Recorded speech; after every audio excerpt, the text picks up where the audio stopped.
Assalamualaikum warahmatullahi wabarakatuh. Salam dan bahagia. Perkenalkan, nama saya Fani Nur Alamsyah, NIM 2019-01-2018, Kelas A, Prodi Teknik Industri. Baik, di video kali ini saya akan sedikit menjelaskan tentang apa itu mesin bubut dan mesin milling. Oke, selamat menonton, enjoy.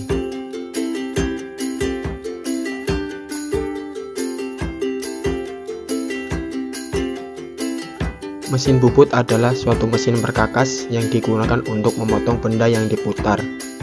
Mesin bubut sendiri merupakan suatu mesin pemakan benda kerja, kemudian dikenakan pada pahat yang digerakkan secara translasi sejajar dengan sumbu putar dari benda kerja.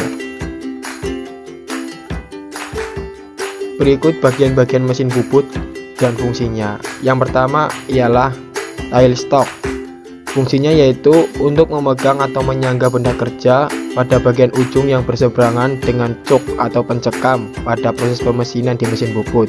Yang kedua, lead screw adalah poros panjang berulir yang terletak agak di bawah dan sejajar dengan bangku, memanjang dari kepala tetap sampai ekor tetap. Yang ketiga, feed rod terletak di bawah ulir pengarah yang berfungsi untuk menyalurkan daya dari kotak pengubah cepat atau quick change box untuk menggerakkan mekanisme apron dalam arah melintang atau memanjang. Yang keempat, carriage terdiri dari 4 eretan. Dudukan pahat dan apron konstruksinya kuat karena harus menyangga dan mengarahkan pahat pemotong, dilengkapi dengan 2 cross slide untuk mengarahkan pahat dalam arah melintang. Spindle yang atas mengendalikan gerakan dudukan pahat dan spindle atas untuk menggerakkan pembawa sepanjang landasan. Yang kelima, tool post digunakan sebagai tempat dudukan pahat bubut dengan menggunakan pemegang pahat. Dan yang keenam, headstock adalah tempat terletaknya transmisi gerak pada mesin bubut yang mengatur putaran yang dibutuhkan pada proses pembubutan.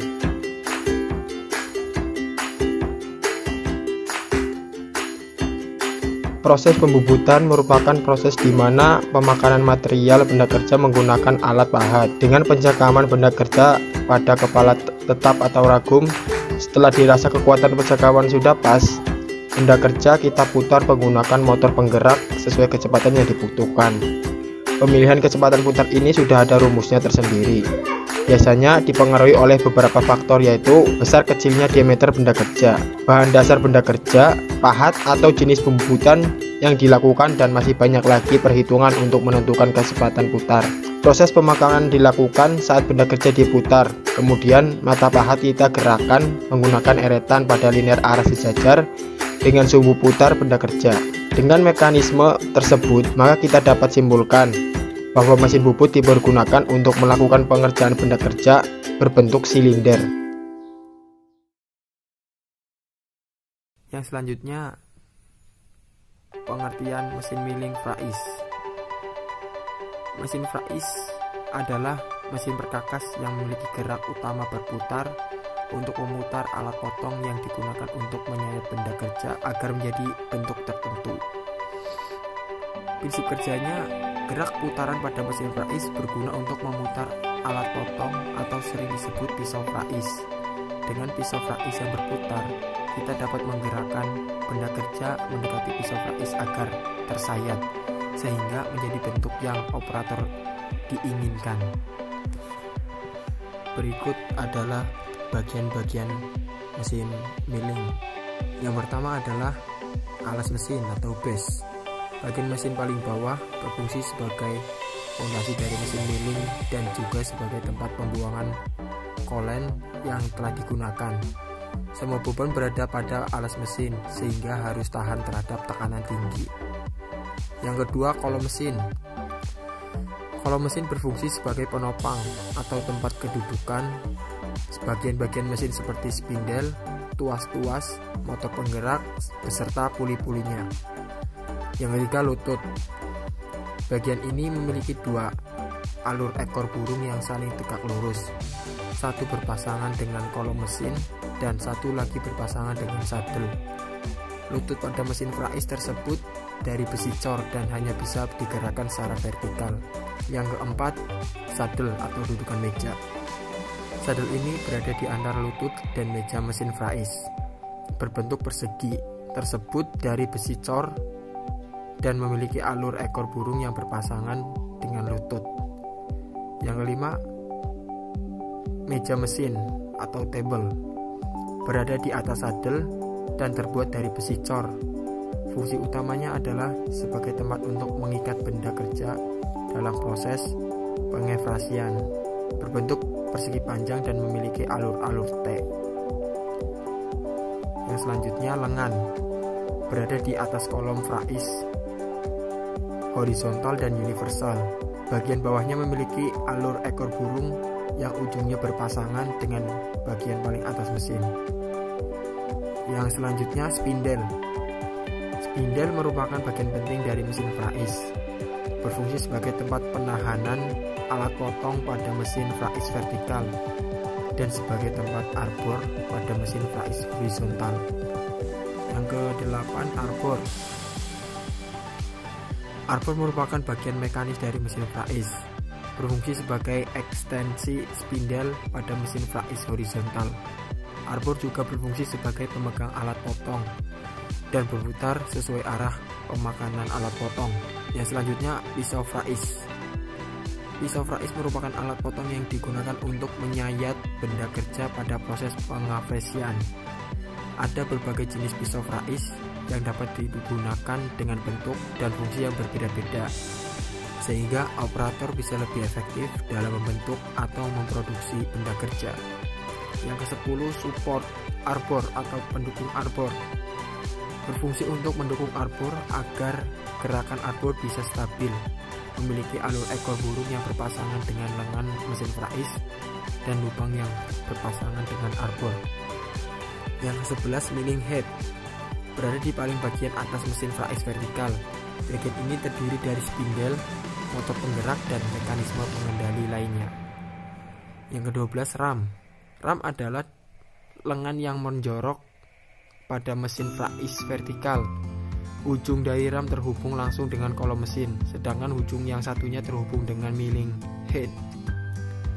Yang ke-13, motor penggerak. Berfungsi mengubah energi listrik menjadi energi mekanik atau memberikan mesin tenaga untuk bergerak. Yang ke-14, handle.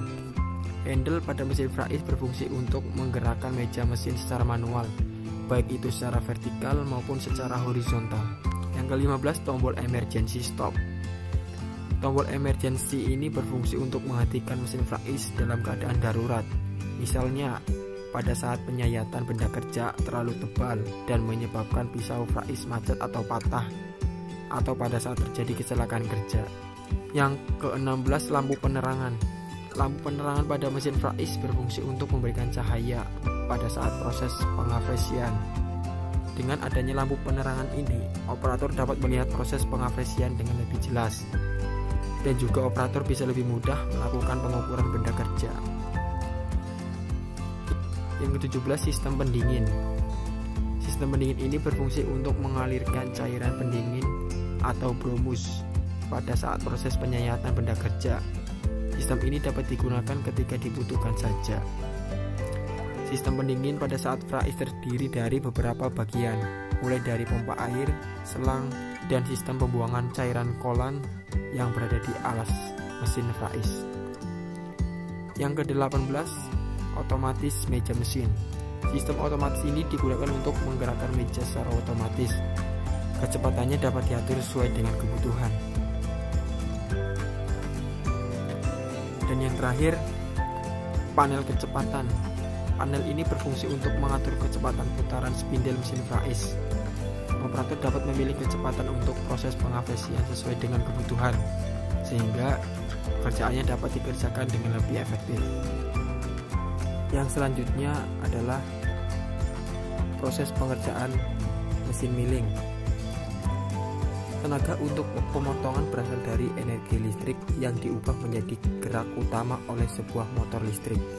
Selanjutnya, gerakan utama tersebut akan diteruskan melalui suatu transmisi untuk menghasilkan gerakan putar pada poros mesin milling. Poros mesin milling atau mesin faiz adalah bagian dari sistem utama mesin milling yang bertugas untuk memegang dan memutar cutter hingga menghasilkan putaran atau gerakan pemotongan.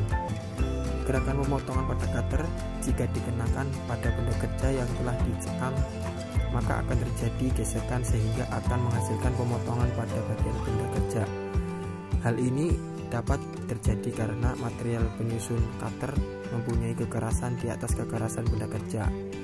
Tujuan mesin faiz adalah menghasilkan benda kerja dengan permukaan yang rata atau bentuk-bentuk lain yang spesifik seperti profil, radius, silindris, dan lain-lain dengan ukuran yang kualitas tertentu.